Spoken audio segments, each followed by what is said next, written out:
Hello and welcome to marketing91.com. In this video, we are going to cover the topic on emotional labor. Before we proceed any further, please do note that we publish 3 videos daily on YouTube. So please don't forget to subscribe to our channel. Now let's start with what is emotional labor. The emotional demand of a job is fulfilled by managing sentiments and expressions. This process is known as emotional labor. To be specific, employees have to manage their emotions while interacting with suppliers, colleagues, and customers. This encompasses evaluations, making decisions for expressing sentiments, whether they are felt or not. It also includes suppressing, as in hiding sentiments that they feel but do not communicate. This is a practice to induce particular sentiments in clients or customers, leading to a company's success.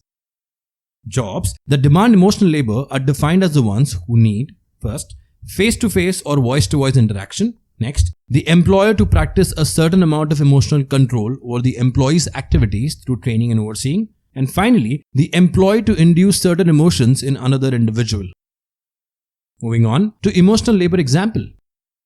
Emotional labor is of utmost demand in jobs where employees are required to smile and provide service. It is also required in public-facing frontline jobs where the employees interact directly with patients, clients, and customers. Sometimes, employees are required to emotionally labor with supervisors and colleagues to finish the job successfully. Waitress is required to smile and interact positively with customers at a restaurant and hence do emotional labor.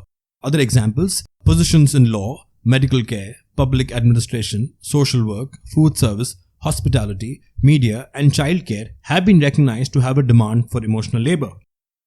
Moving on to the origin of the term emotional labor. In 1983, Ali Hochschild, an American sociologist, first used the term in a book, The Managed Heart. Emotional labor was described as requiring to induce or suppress feeling in order to sustain the outward continence that produces the proper state of mind in others, by Ali at that time.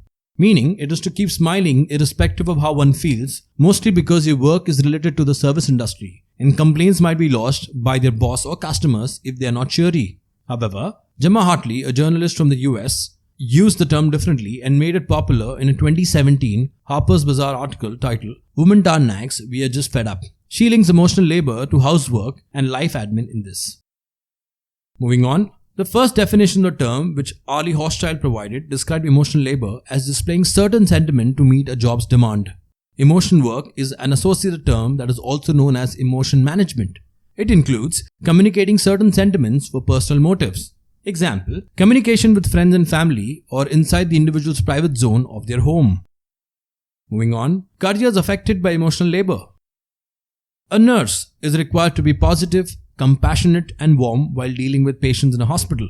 Some occupations demand and view emotional labor as a characteristic requirement for workers. Those occupations are cashiers, bill collectors, nurses, restaurant workers, hospital workers, secretaries, counselors, etc. Moving on to concepts of surface and deep acting in emotional labor. Emotional labor was divided into 2 parts by Ali Hochschild in the foundational text. These are surface acting and deep acting. Surface acting happens when employees portray sentiments that a job demands without altering how they actually feel. Deep acting, on the other hand, happens when employees have to make an effort to change how they feel internally so that they can display the emotions expected from their jobs more genuinely and naturally.